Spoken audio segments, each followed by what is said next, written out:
I'm here on Bryce Street, and there's been calls to have Bryce Street as a name renamed, as recently there's been a decolonisation of street names here in Kirikiriroa Hamilton.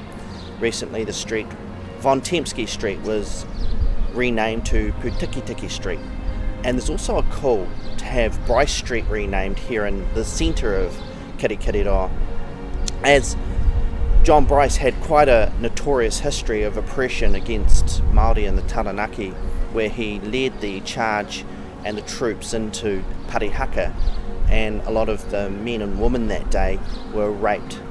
He actually led a campaign for Māori to be held without trial, without any excuse, and they could be held in jail without a trial. So this is the kind of man that the street is named after.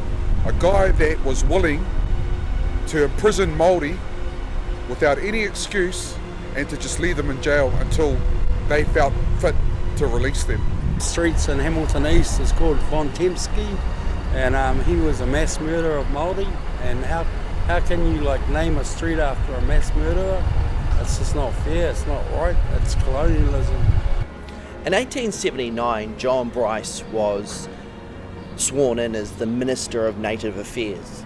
Predominantly, the Minister of Native Affairs, they're charged with looking after the welfare of the native population of Aotearoa.